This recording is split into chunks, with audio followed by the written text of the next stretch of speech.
Why is a proposed pier into Mill Pond back on the table? The state environmental experts said no, so why is Steve Kleppin doing end run for the benefit of the developer?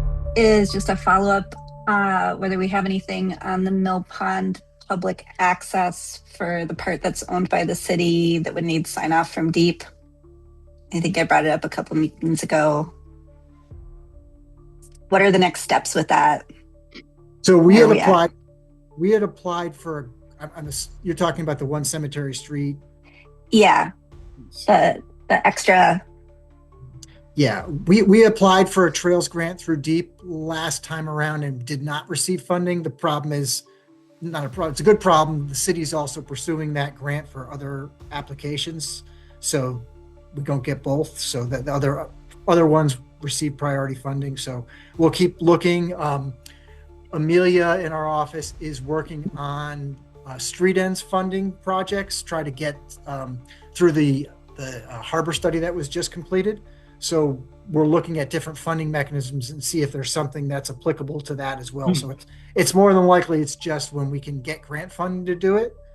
We could also look at capital funds, but I don't know how that'll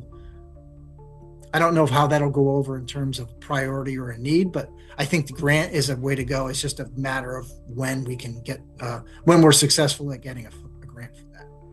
Do you have a sense of how much money in addition to the 25K would be needed for this type of thing? I thought the main barrier was whether the environmental people would even let us build anything over there. No, and I don't even think that's a barrier. That was, there was one person at DEEP that used to do the plan reviews that we used to send up as part of the CAM applications who said that, quote, developing the city-owned property adjacent to the subject site is also very problematic on its own, as at least half of the entire adjacent site lies below the coastal jurisdiction line and is thus subject to Connecticut Deep Land and Water Resources Division permitting jurisdiction.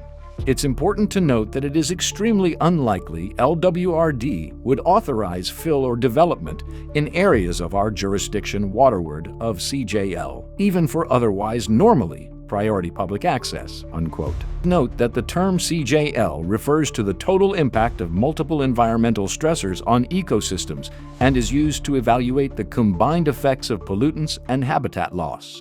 We talked to the trail folks and they said, no, they do that all the time. It's not an issue.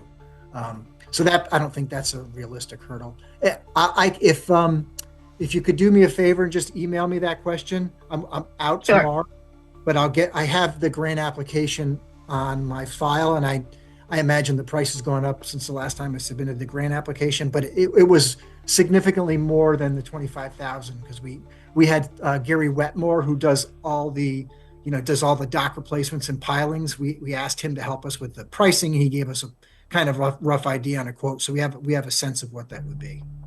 We must protect our environment and wildlife. P&Z should respect DEEP's jurisdiction and expertise. Residents, please write to Mayor Smith and the council today to shut this down.